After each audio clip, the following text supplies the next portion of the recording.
days after posting a blatantly racist depiction of former President Barack Obama and First Lady Michelle Obama as apes, President Trump says he will not apologize. A number of Republicans are calling on you to apologize for that post. Is that something you're going to do? No, I didn't make a mistake. Black voters have been great to me. I've been great to them.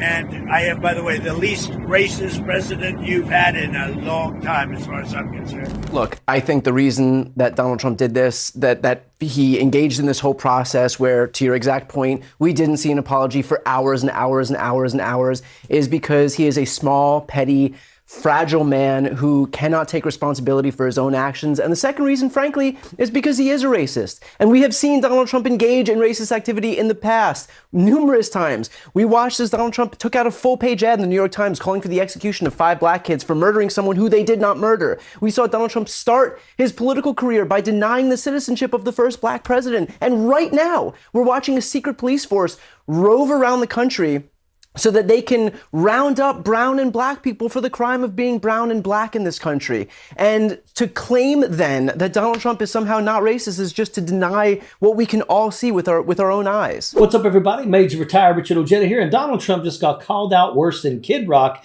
getting busted for lip syncing at the Turning Point Super Bowl halftime disaster. And it's not just because Trump posted a racist, unhinged video about the Obamas that has the country in an uproar. Nope, it's because you've got spineless, bootlicking, tongue-tied Republicans tripping over themselves trying to defend the indefensible. He has so often criticized people, including Joe Biden, for not taking responsibility, for being the auto pen guy, and then now blaming this on some staffer.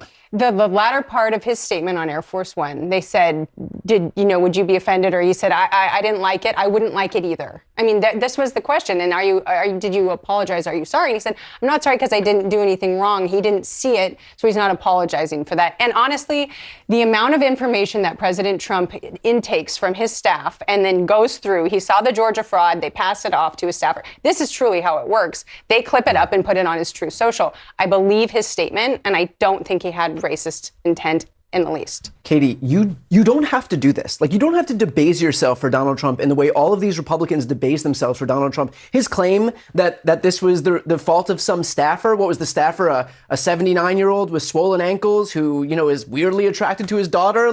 And Donald Trump's response to the whole thing, calling himself the least racist president ever. What a friggin' joke. Because this isn't new. This is a pattern. This is the same guy who took out full-page ads calling for the execution of the Central Park Five. 5 innocent black teenagers who were later exonerated and never apologized. The same guy who launched his political career by pushing the racist birther conspiracy against the first black president. The same guy who told American citizens to go back to where they came from. The same guy who described immigrants as rapists and animals. The same guy who defended white nationalists after Charlottesville and told them that they were very fine people. So when Donald Trump calls himself the least racist president ever, he's not joking. He's lying, the way he always does, and daring everyone around him to either swallow it or defend it. And far too many Republicans choose to defend it. A number of Republican lawmakers have objected to the video that the president and his staff posted to his social media account, the one of President Obama and the former First Lady. Do you think he needs to apologize for it?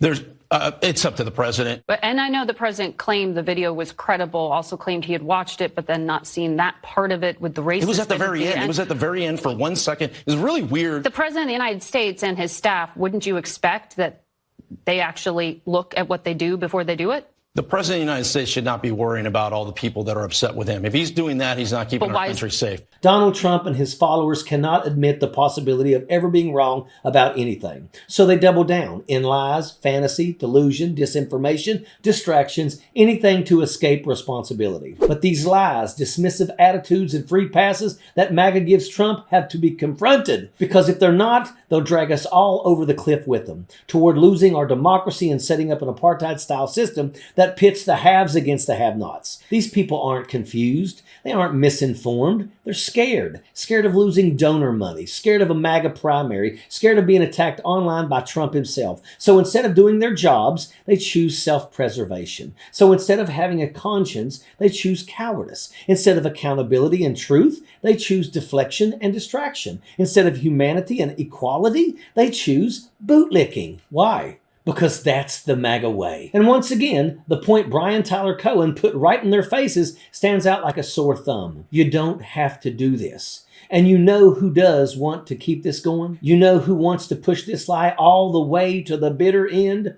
Donald Trump and the army of enablers who regurgitate his garbage like it's gospel. Because this isn't about a mistake. It's not about a rogue staffer or something that slipped through the cracks. This is about a man who believes the lie so deeply and has repeated it so often that now he needs everyone else to believe it too. That's why there's no apology. That's why there's no accountability. That's why there's only denial, deflection, and doubling down. Donald Trump needs this lie to survive, and his enablers need it just as badly. Because admitting the truth would mean admitting they've sold their souls for nothing. It would mean admitting they bent the knee to something ugly, something cruel, something openly racist, and defended it anyway. So instead, they cling to the fantasy. They project, they gaslight, they blame everyone else. They tell you not to believe your own eyes. They tell you racism isn't racism, cruelty is just politics. And this is where the line has to be drawn. Just because some people want attention, clicks, and disgusting behavior doesn't mean we normalize it. And just because Donald Trump refuses to apologize doesn't mean we let the narrative shift so far that overt racism becomes something we're expected to tolerate or explain away. Do I think putting Trump on blast is going to make him change? No, he outright refuses to apologize. But that doesn't mean we stay silent while the boundaries of decency collapse. Because once the pushback stops, this country doesn't drift. It falls straight off the cliff. This isn't about Trump conceding anything. It's about refusing to sit quietly while small-minded clowns try to redefine America in their white nationalist image. It's disgusting, it's vile, it's immoral,